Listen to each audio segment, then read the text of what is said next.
Assalamualaikum warahmatullahi wabarakatuh. Saya Sada Monika dari kelas A ingin mempresentasikan hasil tugas saya yang berjudul Studi Kesesuaian Prestasi. Perikatan dan perjanjian. Perikatan adalah hubungan hukum atau kaidah hukum antara dua orang yang terletak di lapangan Vermogen Rex (hukum harta kekayaan), di mana pihak yang satu berhak atas suatu prestasi sedangkan yang lainnya berkewajiban untuk membayar prestasi. Menurut Sudikno Mertukusumo, perikatan merupakan suatu korelasi hukum antara dua pihak yang menimbulkan adanya hak dan kewajiban terhadap suatu prestasi. Beberapa bentuk prestasi yang dimaksud bisa berupa perbuatan, memberikan, atau tidak berbuat sesuatu hal. Berikut cara hapus perikatan. Yang pertama, pembayaran. Pembayaran betaling, yaitu jika kewajiban yang terhadap perikatan itu telah dipenuhi. Istilah pembayaran dalam hukum perikatan berbeda dengan istilah dalam kehidupan sehari-hari. Yang kedua, penawaran bayar tunai diikuti penyimpanan atau penitipan. Penawaran bayar tunai diikuti penyimpanan atau penitipan, yaitu pembayaran tunai yang diberikan oleh debitor. Yang ketiga, pembaruan utang (novasi). Pembaruan utang yaitu apabila utang yang lama digantikan oleh utang yang baru. Pembaruan utang adalah suatu perjanjian yang menghapus perikatan lama, tetapi saat yang sama menimbulkan perikatan baru yang menggantikan perikatan lama. Yang keempat, kompensasi atau imbalan, yaitu apabila kedua belah pihak saling berutang, maka utang mereka masing-masing diperhitungkan. Yang kelima, pencampuran utang. Pencampuran utang yaitu apabila pada suatu perikatan kedudukan kreditur dan debitur ada di satu tangan seperti pada warisan. Yang keenam, pembebasan utang, yaitu apabila kreditur membebaskan segala utang kewajiban pihak debitur. Yang ketujuh, hilangnya benda yang diperjanjikan, yaitu apabila benda yang diperjanjikan binasa, hilang, atau menjadi tidak dapat diperdagangkan. Yang ke-8, batal dan pembatalan. Yang dimaksud sebenarnya adalah dapat dibatalkan. Jika suatu perjanjian batal demi hukum, tidak ada perikatan hukum yang lahir karenanya. Oleh karena itu, tidak ada perikatan hukum yang hapus. Yang ke-9, timbul syarat yang membatalkan. Timbul syarat membatalkan ketentuan yang isi perjanjian yang disetujui oleh kedua belah pihak. Perikatan bersyarat adalah perikatan yang lahirnya maupun berakhirnya digantungkan pada suatu peristiwa yang belum dan tidak akan terjadi. Yang ke-10, kadaluarsa, yaitu lewat waktu. Menurut pasal 1946 KUH Perdata adalah suatu sarana untuk memperoleh sesuatu atau untuk dibebaskan dari suatu perikatan dengan lewatnya suatu waktu tertentu dan atas syarat yang ditentukan oleh undang-undang. Berikutnya, pengertian perjanjian. Definisi perjanjian atau persetujuan sebagaimana dijelaskan pasal 1331 BW. Artinya, perjanjian adalah suatu perbuatan hukum di mana seorang atau beberapa orang mengikatkan dirinya kepada seorang atau beberapa orang lainnya, atau perjanjian atau persetujuan antara dua orang atau lebih yang saling mengikat dirinya. Berdasarkan Kitab Undang-Undang Hukum Perdata, perjanjian adalah perbuatan yang melibatkan suatu orang atau lebih yang mengikat dari mereka dengan orang lain atau lebih. Berikutnya, studi kasus dan putusan hakim. Yang pertama, kasus posisi. Hasan adalah pemilik tanah yang terletak di wilayah Provinsi Kalimantan Timur, Kabupaten Penajam Pasir Utara, Kecamatan Sepaku, Desa Sepaku, RT 014 dengan batas-batas: sebelah utara meter 384, sebelah selatan meter 388, sebelah barat jalan, sebelah timur sesuai sertifikat dengan nomor hak milik. Sepaku dengan tanah seluas 2.663 meter persegi yang secara sah sesuai dengan dikeluarkannya sertifikat dengan nomor hak milik Sepaku yang dikeluarkan oleh Kantor Agraria Kota Madia, Balikpapan tahun 1978. Sewaktu Hasan selaku pemilik tanah tersebut menjual tanah kepada Risonan (penggugat) secara di bawah tangan pada tahun 1993 dengan bukti sertifikat tanah telah dikuasai oleh Risonan. Dari adanya transaksi jual beli tersebut, setelah Risonan membeli tanah tersebut seluas 2.663 meter persegi, Hasan menyerahkan sebidang tanah tersebut kepada Risonan, sehingga sejak itulah Risonan menguasai sebidang tanah tersebut sampai sekarang. Setelah adanya penyerahan atas jual beli sebidang tanah antara Risonan dengan Hasan, Risonan bermaksud untuk mencatatkan peralihan hak atas sebidang tanah tersebut ke kantor Badan Pertahanan Nasional Kabupaten Penajam Pasar Utara.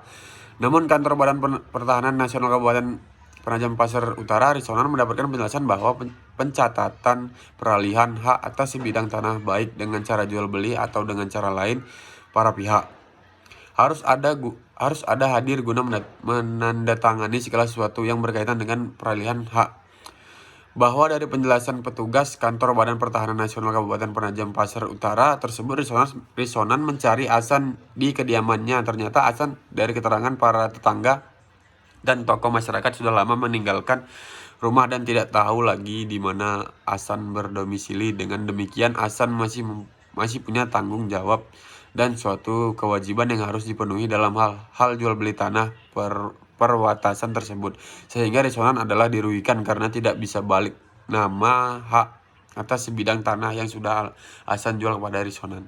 Risonan kemudian datang kembali lagi ke kantor Badan Pertahanan Nasional Kabupaten Penajam Pasar Utara menyampaikan bahwa Hasan sebagai pemilik awal atas sebidang tanah tersebut sudah tidak ada lagi dan tidak diketahui keberadaannya, serta tempat tinggalnya. Atas permasalahan tersebut, petugas kantor Pertahanan Badan Nasional Kabupaten Penajam Pasar Utara menjelaskan kepada Risonan bahwa permohonan peralihan hak atas tanah terhadap suatu sertifikat seperti ini bisa saja dilakukan apabila ada penetapan atau putusan pengadilan negeri yang menyatakan bahwa penggugat adalah pemilik sah atas tanah perwatasan tersebut. Berikut fakta hukumnya. Bahwa objek sengketa dahulu terletak di Desa Sepaku, Kecamatan Balikpapan, seberang Kota Madia, Balikpapan, dan setelah adanya pemekaran Kabupaten Penajam Pasar Utara berdasarkan Undang-Undang Nomor 7 Tahun 2002 tentang pembentukan Kabupaten Penajam Pasar di Provinsi Kalimantan Timur, objek sengketa menjadi terletak di RT 014 serta Desa Tengin Baru, Desa Sepaku, Kabupaten Penajam Pasar Utara, Provinsi Kalimantan Timur. Bahwa luas objek sengketa adalah 2.663 meter persegi, serta memiliki batas-batas sebagai berikut. Sebelah utara meter 384, Benu sebelah selatan meter M388, Baso Amran sebelah barat, Jalan Dewi Sartika sebelah timur, Hasan atau Rosinan. Yang ketiga, bahwa di atas objek sengketa sekarang terdapat kebun singkong dan sawit yang dikelola oleh penggugat. Bahwa pada tahun 1993, objek sengketa tersebut telah dijual oleh Hasan. Yang kelima, bahwa setelah objek sengketa tersebut dijual oleh Hasan, kemudian Hasan pergi dari Desa Sepaku yang sekarang menjadi Tengin Baru dan hingga sekarang tidak diketahui tempat tinggalnya. Kemudian bahwa selama menempati objek sengketa, yaitu sejak sekitar tahun 1993, tidak pernah ada keberatan atau klaim pemilihan dari pihak yang lain terhadap objek sengketa tersebut. Berikut putusan hakimnya. Hakim mengadili menyatakan bahwa tergugat yang telah dipanggil dengan patut dan sah untuk datang terhadap di persidangan tetapi tidak hadir. Yang kedua, mengabulkan gugatan penggugat untuk seluruhnya dengan first take. Yang ketiga, menyatakan sah menurut hukum jual beli antar penggugat dengan tergugat atas sebidang tanah yang dahulu terletak di Desa Sepaku, Kecamatan Balikpapan seberang Kota Madia, Balikpapan, dan setelah adanya pemekaran Kabupaten Penajam Pasar Utara berdasarkan Undang-Undang Nomor 7 Tahun 2002 tentang pembentukan Kabupaten Penajam Pasar Utara di Provinsi Kalimantan Timur, objek sengketa menjadi terletak di RT 014 Desa Tengin Baru, Kecamatan Sepaku, Kabupaten Penajam Pasar Utara, Provinsi Kalimantan Timur, seluas 2.663 meter persegi. Sesuai dengan sertifikat dengan nomor hak milik M386 yang dikeluarkan oleh Kantor Subdirektorat Agraria Kota Madia, Balikpapan, tertanggal 24 Oktober 1978, dengan batas-batas sebelah utara Benu sebelah selatan M398, Baso Amran sebelah barat, Jalan Dewi Sartika sebelah timur, Hasan atau Rosinan. Yang keempat, menyatakan penggugat adalah pemilik yang sah menurut hukum atas sebidang tanah yang dahulu terletak di Desa Sepaku, Kecamatan Balikpapan, Seberang, Kota Madia, Balikpapan. Dan setelah adanya pemekaran Kabupaten Penajam Pasar berdasarkan Undang-Undang Nomor 7 Tahun 2002 tentang pembentukan Kabupaten Penajam Pasar di Provinsi Kalimantan Timur, objek sengketa terletak di RT 014 Desa Tangin Baru, Kecamatan Sepaku, Kabupaten Penajam Pasar Utara, Provinsi Kalimantan Timur. Yang kelima, memerintahkan kepada penggugat untuk mengirimkan salinan resmi putusan perkara ini yang telah mempunyai kekuatan hukum hukum tetap kepada kantor Badan Pertahanan Nasional Kabupaten Penajam Pasar yang Pasar Utara yang digunakan dilakukan pencatatan pendaftaran serta peralihan hak atas tanah pada sertifikat dengan nomor hak milik M386 dalam perkara ini menjadi atas nama penggugat. Yang keenam, menghukum tergugat untuk membayar biaya yang timbul dalam perkara ini sebesar Rp3.926.000. Berikut hasil analisis dari salah satu kasus yang saya ambil dan saya sudah jelaskan di atas. Menurut analisis saya sebagai penulis, apabila dikaitkan dengan salah satu cara hapusnya perikatan yang masih terhadap konteks kasus tersebut, yaitu pembayaran pasal 1382 sampai 1403 KUH Perdata, sesuai dengan penjelasan pembayaran, yaitu pelunasan utang dalam kurung uang, jasa atau barang, atau tindakan pemenuhan prestasi oleh kepada debitur. Kesimpulannya, hukum memiliki banyak dimensi dan segi, sehingga tidak mungkin memberikan definisi hukum yang sungguh-sungguh dapat memadai kenyataan. Walaupun tidak ada definisi yang sempurna mengenai pengertian hukum, definisi dari beberapa sarana tetap digunakan, yakni sebagai pedoman dan batasan melakukan kajian terhadap hukum. Meski tidak mungkin diadakan suatu batasan yang lengkap tentang apa itu hukum, namun Utrecht telah mencoba membuat suatu batasan yang dimaksud sebagai pegangan bagi orang yang hendak mempelajari ilmu hukum. Menurut Utrecht, hukum adalah himpunan peraturan-peraturan yang mengurus tata tertib suatu masyarakat dan oleh karena itu harus taati oleh masyarakat. Sekian dari presentasi saya, lebih dan kurangnya mohon maaf. Terima kasih.